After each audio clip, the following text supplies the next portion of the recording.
नमस्कार मित्रों, मैं राघव अवस्थी आप सभी लोगों का डिसेंट स्टडी क्लासेस के यूट्यूब चैनल पर हार्दिक स्वागत करता हूं।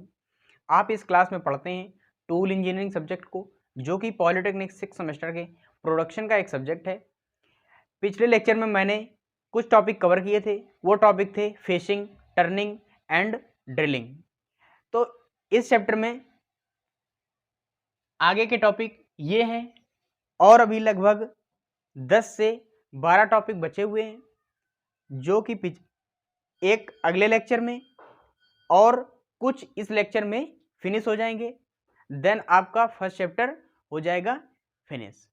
इसके बहुविकल्पी क्वेश्चन मैं आप लोगों को कल प्रोवाइड कर दूंगा। कल शाम तक आप लोगों को इसके सारे बहुविकल्पी क्वेश्चन वीडियो के माध्यम से मिल जाएंगे। तो देखते हैं कि इस वीडियो में कौन कौन से टॉपिक होने वाले हैं। तो जो पहला टॉपिक है वो है बोरिंग का। तो समझते हैं कि बोरिंग क्या है, बोरिंग का उद्देश्य क्या होता है। तो बोरिंग एक ऐसी क्रिया है जो किसी पहले से प्राप्त ड्रिल या होल का डायामीटर बढ़ाता है या होल का साइज बढ़ाता है, उसे हम लोग बोरिंग क्रिया कहते हैं। जैसे मान लीजिए कोई ये एक छिद्र है, ये ड्रिल मशीन के माध्यम से किया गया था। आप लोगों ने ड्रिल पिछले लेक्चर में देखिए क्या होता है ड्रिल, ठीक है। तो ये ड्रिल से हमें एक छिद्र प्राप्त हो गया था। अब क्या है, आवश्यकता हमें पड़ी, मान लीजिए ये छिद्र जो था वो 2 mm डाया का बना था। अब हमें आवश्यकता पड़ गई कि ये हमें 5 mm का प्राप्त हो जाए, या फिर आवश्यकता इसलिए पड़ गई कि हमारा जो टूल आया वो बड़ा आ गया या छोटा आ गया। तो हमें क्या है, इसका जो डाया है वो बढ़ाना पड़ेगा। तो इस कंडीशन में हम लोग इसका जब डाया बढ़ाएंगे 2 से 5 mm करेंगे, तो यही क्रिया जो होगी, ये क्रिया हमारी बोरिंग क्रिया कहलाएगी। ये एक बोरिंग टूल द्वारा की जाती है। इसके लिए एक स्पेशल मशीन होती है बोरिंग मशीन, उस पर ये क्रिया करते हैं। और बोरिंग क्रिया हम लोग ड्रिल मशीन पर भी कर सकते हैं, उसके टूल पोस्ट को चेंज करके। ठीक है, तो समझ गए। इसकी थ्योरी देख लेते हैं। क्या है, बोरिंग का उपयोग पहले से ही निर्मित छिद्र का व्यास बड़ा करने के लिए किया जाता है। तो वही चीज आपको बताई कि कोई छिद्र है, उसका अगर व्यास या डायामीटर बढ़ाना है तो हम लोग बोरिंग क्रिया का यूज करेंगे। यह क्रिया बोरिंग मशीन या कभी कभी ड्रिलिंग मशीन पर भी कर लेते हैं। इसके लिए स्पेशल पर्पस बोरिंग मशीन बनी होती है, उस पर यह क्रिया करेंगे, या फिर ड्रिलिंग मशीन पर भी हम लोग टूल पोस्ट चेंज करके बोरिंग क्रिया प्राप्त कर लेंगे। तो आप लोग बोरिंग समझ गए, बोरिंग टूल भी देख लीजिए और बोरिंग क्रिया भी देख लीजिए। देखिए कुछ इस तरीके से ये होती है। ठीक है, आप लोग इसे समझ लीजिए अच्छे से। अगला देखते हैं, अगला है रिमिंग। तो रिमिंग ऑपरेशन क्या होता है, इसके लिए कौन सा टूल यूज करते हैं वो देखते हैं। तो रिमिंग ऑपरेशन भी एक प्रकार का बोरिंग ऑपरेशन ही होता है। बस अंतर इतना होता है कि बोरिंग ऑपरेशन में हम लोग क्या करते हैं, जो उसका मेन पर्पस होता है वो डाया इंक्रीज करना होता है, और रिमिंग का जो मेन पर्पस होता है वो जो छिद्र है या डायामीटर वाला एक कोई होल है उसकी सरफेस फिनिश करना। ये उसमें जो रफनेस है या रुचता है, रुचता मतलब उसमें चिप्स वगैरह के पार्ट लगे हुए हैं या अटके हैं, तो उन्हें साफ करना ही रिमिंग क्रिया कहलाती है। ये रिमर टूल द्वारा करते हैं। इसमें जो टूल यूज किया जाता है वो रिमर टूल होता है। इसमें क्या है, ये ड्रिल बिट की तरह ही होता है। ड्रिल बिट आप लोग देख चुके हैं पहले ही, ड्रिल बिट की तरह होता है। उसमें नालियां कटी रहती हैं। क्या है, होल के अंदर वो इस तरीके से जाता है और राउंड करता हुआ अंदर जाता है। उन्हीं नालियों में क्या है, वो चिप्स वगैरह फंसकर बाहर आ जाती हैं। तो ये क्रिया रिमिंग क्रिया कहलाती है। देख लेते हैं इसकी थ्योरी क्या है। रिमिंग क्रिया ड्रिलिंग ऑपरेशन के समान है। क्या है, ड्रिलिंग ऑपरेशन या बोरिंग ऑपरेशन के ही समान है। यह क्रिया पहले से बने छिद्र की सतह को परिष्कृत करने के लिए किया जाता है। क्या परिष्कृत का मतलब साफ करने के लिए किया जाता है या फिनिश करने के लिए किया जाता है। रिमिंग के लिए उपयोग किए जाने वाले टूल को रीमर कहते हैं या इसे रीमर भी बोला जाता है। तो ये टूल देख लीजिए कुछ इस तरीके का होता है, और ये रिमिंग क्रिया भी देख लीजिए इस तरीके की होती है। ठीक है, आप लोग ये भी रिमिंग भी समझ गए होंगे। ठीक है, देख लीजिए। अब हम लोग देख लेते हैं अगला है ट्राइपेनिंग या फिर ट्रिपेनिंग भी इसे बोला जा सकता है। यह क्रिया क्या होती है? यह क्रिया भी एक प्रकार की क्या है? ड्रिल ही है, लेकिन इसमें क्या करते हैं? एक बड़ा छिद्र प्राप्त करते हैं, गहराई कम चौड़ाई ज्यादा। और ड्रिल में क्या होता है? गहराई ज्यादा चौड़ाई कम। ठीक है, ड्रिल बिट आप लोग देखते हैं 2 mm 3 mm 5 mm का होता है। और ट्राइपेनिंग जो करते हैं इसमें क्या है, लगभग 3 सेंटीमीटर का 4 सेंटीमीटर का जब हमें होल बनाना होता है, ठीक है, तो ट्राइपेनिंग क्रिया का यूज करते हैं। इसमें क्या है, जो हमारा टूल होता है वो गहराई में जॉब को कम कट करता है और चौड़ाई में जॉब को ज्यादा कट करता है। जैसे कभी कभी आप लोगों ने देखा होगा, लकड़ी पे जब एक नट को लगाते हैं और वो नट ऊपर उभरा हुआ ना दिखे हमें या फंसने की स्थिति में ना आए, तो हम लोग क्या करते हैं, लकड़ी को जो हमारा नट होता है उसके हेड के बराबर कट कर देते हैं, गड्ढा बना देते हैं और उस नट को उसी में फंसा देते हैं। देखा भी होगा आप लोगों ने, दरवाजे में ये क्रिया की जाती है, बेड वगैरह बनाते हैं उसमें भी ये क्रिया की जाती है। ठीक है, तो वो जो छिद्र बनता है वो ट्राइपेनिंग होल कहलाता है। आप लोग देख लीजिए, कुछ ट्राइपेनिंग होल इस तरीके का होता है। अब हम लोग इसकी थ्योरी देख लेते हैं। क्या है? ड्रिलिंग क्रिया, क्या चीज? ड्रिलिंग क्रिया या क्रिया है ये। ड्रिलिंग क्रिया बिना बड़े छिद्र का निर्माण करना ट्राइपेनिंग क्रिया कहलाती है। इसमें क्या है, छिद्र पहले से कोई नहीं होता है, सीधा जो छिद्र प्राप्त किया जाएगा और बड़े पैमाने पर किया जाएगा उसे हम ट्राइपेनिंग कहेंगे। ठीक है, इसके टूल द्वारा गहरे छिद्र बना सकते हैं। मतलब क्या है, चौड़े, यहां पर सॉरी चौड़े लिख लीजिएगा। इसके टूल द्वारा चौड़े छिद्र बना सकते हैं, गहरे नहीं। इसकी जो लेंथ होगी, लंबाई में जाएगा, वो टूल नहीं जा पाएगा। ये क्रिया आप लोगों ने देख ली है, इसे समझ भी गए होंगे। अब हम लोग देख लेते हैं अपना अगला टॉपिक क्या है। अगला है या अगली क्रिया है ब्रोचिंग। तो देख लेते हैं कि ब्रोचिंग क्रिया क्या होती है। ब्रोचिंग क्रिया एक ऐसी क्रिया है जो कि बोरिंग क्रिया के ही समान होती है, या बोल सकते हैं रेमिंग क्रिया के ही समान होती है। इसमें एक पहले से हमें छिद्र दिया रहता है या हमें छिद्र प्राप्त होता है ड्रिल के माध्यम से। हम लोग उसका एक वृत्ताकार या आयताकार छिद्र प्राप्त करने के लिए ब्रोच टूल के माध्यम से दाब लगाकर पार्ट को अलग करते हैं या पार्ट को चिप्स के फॉर्म में रिमूव किया जाता है। इस क्रिया को हम लोग ब्रोचिंग क्रिया कहते हैं और ये एक स्पेशल टूल ब्रोच टूल द्वारा की जाती है, जिसकी जो आकृति होती है वो निरंतर परिवर्तनीय होती है, बदलती रहती है। जिसका जो स्टार्टिंग का डाया होगा वो कम होगा और लास्ट का जो डाया होगा वो अधिक होगा। आप लोग ये देख भी रहे हैं, इस तरीके से ये ब्रोच टूल होता है। तो देख लेते हैं इसकी थ्योरी क्या है। ब्रोचिंग क्रिया विशेष रूप से वृत्ताकार या गैर वृत्ताकार छिद्र की माप बढ़ाने की प्रक्रिया है। क्या चीज? छिद्र जो होगा वृत्ताकार या गैर वृत्ताकार होगा, उसका जो साइज बढ़ाएंगे वो हम लोग ब्रोचिंग क्रिया द्वारा बढ़ाएंगे। इसके लिए ब्रोच टूल का प्रयोग किया जाता है। ठीक है, ये क्रिया भी देख लीजिए और ब्रोच टूल भी देख लीजिए। इसकी जो आकृति है वो निरंतर परिवर्तनीय है। इसमें आपको ज्यादा नहीं पढ़ना है, सिर्फ क्या है, ये जो क्रियाएं हैं इनके बारे में पता होना चाहिए और ये किस टूल द्वारा की जाती है वो पता होना चाहिए। क्योंकि क्या है, अब की बार तो पेपर आना है ऑब्जेक्टिव। अगर थ्योरेटिकल आता तब भी आपको क्या है, इतने में ही आपका भला हो जाता, आपका पेपर अच्छा हो जाता। और जब ऑब्जेक्टिव आ रहा है तो इन्हीं से ऑब्जेक्टिव बन जाएंगे। अब जैसे पूछ दिया जाएगा कि ब्रोचिंग क्रिया किस टूल द्वारा की जाती है, ऑप्शन दे दिया रहेगा ड्रिलिंग, रीमड़ और ये ब्रोच टूल, या फिर दे दिया ट्राइपेनिंग टूल। तो आपको ऑप्शन में क्या लगाना है, ब्रोचिंग टूल। अब पूछ दिया जाएगा आपसे कि ट्राइपेनिंग क्रिया में छिद्र की बढ़ाते हैं चौड़ाई, लंबाई, ऊंचाई या इनमें से कोई नहीं, तो आप क्या बोलेंगे, चौड़ाई। गहराई नहीं बढ़ा सकते हैं क्योंकि यहां से एक क्वेश्चन ऐसे बन सकता है।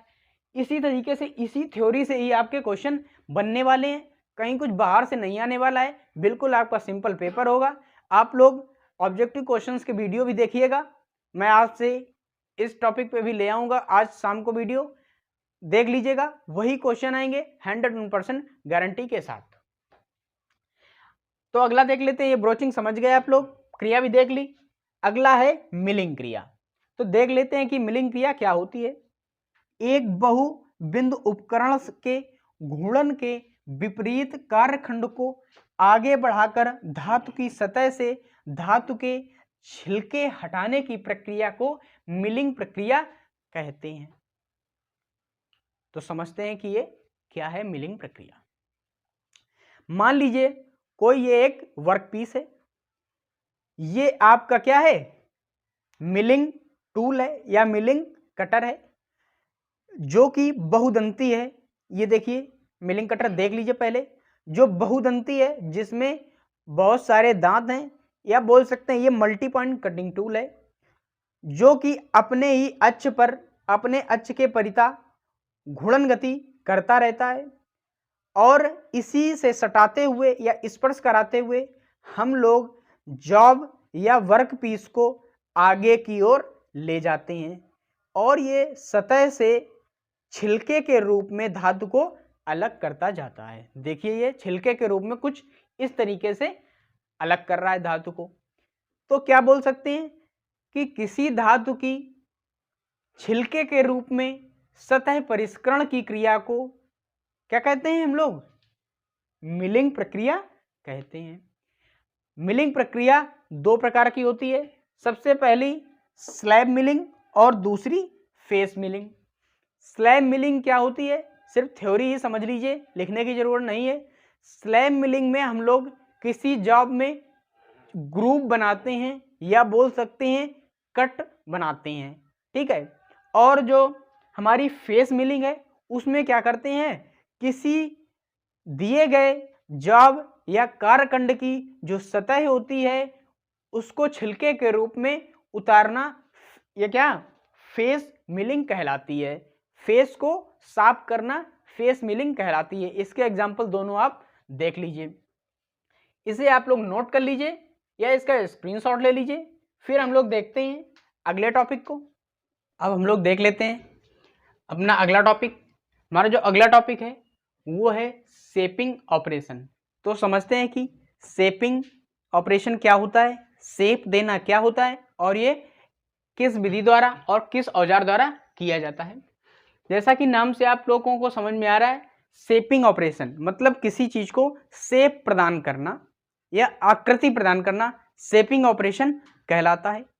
शेपिंग ऑपरेशन में क्या होता है कि जो कार्यखंड होता है, कार्यखंड की जो ऊपरी सतह होती है उसे हम लोग परिष्कृत करते हैं या छीलते हैं, या बोल सकते हैं चिप्स के फॉर्म में उस मटेरियल को उस कार्यखंड से रिमूव करते हैं। ये हमारा शेपिंग ऑपरेशन कहलाता है। शेपर टूल देख लीजिए, शेपिंग क्रिया भी देख लीजिए, इस तरीके से होती है। अब हम लोग इसकी थ्योरी पढ़ लेते हैं। क्या है, सपाट सतहों के निर्माण के लिए शेपिंग क्रिया की जाती है। शेपिंग क्रिया में कटाई उपकरण को पश्चाग्र गति दी जाती है, जबकि कार्यखंड स्थिर रखा जाता है। काटने की क्रिया अग्र स्टोक में ही की जाती है, पश्चाग्र स्टोक में नहीं की जाती है। जैसे ये समझ लीजिए कि ये कोई एक कार्यखंड है, इसकी जो सतह है ये उबड़ खाबड़ है या बोल दें ऊंची नीची है, तो हमें एक इसे परिष्कृत सतह देना या सपाट सतह बनाना हो तो हम लोग शेपिंग क्रिया करते हैं। इसमें क्या होता है कि जो उपकरण होता है वो पश्चाग्र गति करता है या पश्चाग्र गति इसमें दी जाती है, जबकि कार्यखंड स्थिर रहता है। इसमें जो ये कार्यखंड होगा ये स्थिर रहेगा। ये किसमें, एक बोल सकते हैं बेंच वाइज में होल्ड कर दिया जाता है या बांध दिया जाता है। इसके ऊपर से जो हमारा शेपर टूल होता है वो इस तरीके से गति करता हुआ आगे चलता है, लेकिन इसमें क्या है, ये पश्चाग्र गति करता है। अगर जॉब ये है तो इस तरीके से इधर को ये टूल चलेगा, जब ये अग्र स्ट्रोक में जाएगा तो ये कटिंग करेगा, और जब ये पश्चाग्र गति मतलब वापस जाएगा तो किसी प्रकार की कटिंग क्रिया नहीं करेगा। जैसे कि मान लीजिए ये इस साइड से इस साइड को जा रहा है, ये तो ये क्रिया, ये कटिंग क्रिया करता हुआ चला जाएगा इस तरीके से। अब ये जब वापस आएगा तो ये टूल ऊपर हो जाएगा और ये पीछे आ जाएगा। ये क्यों किया जाता है? क्योंकि ये अगर पीछे को भी कटिंग करता हुआ, पीछे को कट करता हुआ आएगा जॉब को, तो क्या टूल टूटने की संभावना रहती है और जो हमारी जॉब होगी वो भी कम परिष्कृत सतह की प्राप्त होगी। ठीक है, ये चीज आप समझ गए, ये क्रिया भी देख लीजिए। ये समझ गए तो हम लोग देख लेते हैं कि इसके बाद स्लॉटिंग ऑपरेशन क्या होता है। नाम से ही समझ में आ रहा है, स्लॉटिंग मतलब स्लॉट काटना, किसी चीज में ग्रूव या होल या स्लॉट काटना। जैसे कि आप लोगों ने की देखी है, चाबी देखी है, उसमें स्लॉट कटे रहते हैं। ठीक है, ताला देखा है, उसमें भी स्लॉट कटा रहता है। तो ये जो स्लॉट काटते हैं, छोटे भागों को काटते हैं, छोटे भागों को बनाते हैं, वो हम लोग स्लॉटिंग क्रिया द्वारा करते हैं। ठीक है, किसी भी चीज का स्लॉट हो, जैसे वो जहां पर हम लोग की लगाते हैं, जो कीवे बनाते हैं, वो भी एक स्लॉट ही बनाते हैं, वो स्लॉटिंग क्रिया कहलाती है। ठीक है, अब जैसे मान लीजिए कोई दो पार्ट है इस तरीके से, अब हमें नट यहाँ पर लगाना है, तो क्या करना पड़ेगा, इस पार्ट में हमें थोड़ा सा एक स्लॉट बना दें जिससे नट हमें यहाँ पर आसानी से फंसाने को रास्ता मिल जाए या जगह मिल जाए। ठीक है, तो क्या है, वो भी एक स्लॉट काटने की क्रिया ही कहलाएगी। तो देख लेते हैं ये क्या है। स्लॉटिंग ऑपरेशन कारखंड को सीधी आकृति देने की क्रिया है, और क्या है, इसके द्वारा हम लोग किसी कारखंड की सीधी आकृति भी प्राप्त कर सकते हैं। मान लीजिए जैसे कोई ये कारखंड है, ठीक है, इस तरीके से पूरा लगा हुआ है, इस साइड भी है ये। अब क्या है, ये तिरछी सतह है, तो अगर हमें इसे सीधा करना है तो क्या है, इस तरीके से इसे हम ऊपर से काट देंगे या छील देंगे, तो ये हमें जो सतह होगी वो सीधी प्राप्त हो जाएगी। तो इससे हम लोग कारखंड की सीधी सतह भी प्राप्त करते हैं और स्लॉट भी काटते हैं। ये स्लॉटर मशीन पर क्रिया की जाती है। इसके लिए एक स्पेशल पर्पज मशीन होती है जिसे हम लोग स्लॉटर मशीन बोलते हैं। ये आप लोग देख लीजिए किस तरीके से स्लॉट कट रहे हैं या स्लॉटिंग मशीन किस तरीके की होती है। ठीक है, ये देख लिया, तो हम लोग देख लेते हैं ग्राइंडिंग। तो समझते हैं कि ग्राइंडिंग क्या है। ग्राइंडिंग से आप लोग खूब वाकिफ हैं। आप लोग जब सान रखवाने जाते हैं चाकू या फिर कैंची में, तो जो सान वाला जिस पहिए से उसमें सान रखता है उसे हम लोग ग्राइंडिंग व्हील कहते हैं, और जिस क्रिया द्वारा उसे वो छीलता है या पार्ट को शार्प बनाता है वो ग्राइंडिंग क्रिया कहलाती है। ठीक है, ग्राइंडिंग व्हील या अपघर्षी पहिया जो होता है वो विभिन्न प्रकार के मटेरियल से बना होता है। ठीक है, बालू से बॉन्डिंग मटेरियल होते हैं, जो उसके बॉन्ड जो भी कण होते हैं उनको बॉन्ड करके या फिर बांध कर रखते हैं, तो इसे हम क्या कहते हैं, अपघर्षी पहिया कहते हैं। अपघर्षी पहिया के दो प्रकार होते हैं, एक प्राकृतिक और एक मानवकृत। प्राकृतिक पहिया में क्या, कोई भी हम एक पत्थर उठा लें, उससे अगर हम लोग ग्राइंडिंग करें या फिर छीलन क्रिया करें तो उसे हम लोग प्राकृतिक विधि द्वारा ग्राइंडिंग कहेंगे।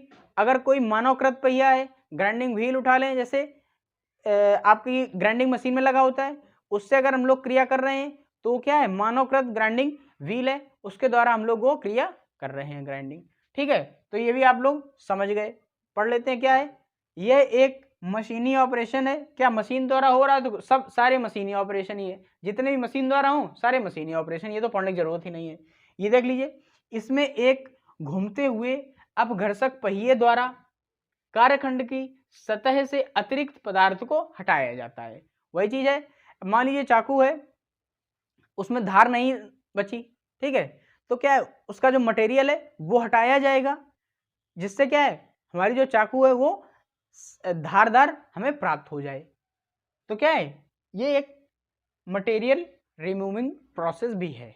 सारे प्रोसेस होते तो मटेरियल रिमूविंग है, क्योंकि वो मटेरियल को रिमूव करते हैं। तो ये अगर देख लिया आप लोगों ने, ग्राइंडिंग देख लीजिए, इस तरीके से होती है ग्राइंडिंग पहिया, इस तरीके का होता है। अब हम लोग देख लेते हैं, और हमारा जो लास्ट टॉपिक है ये है हॉबिंग क्रिया। तो देखते हैं कि हॉबिंग क्रिया क्या है।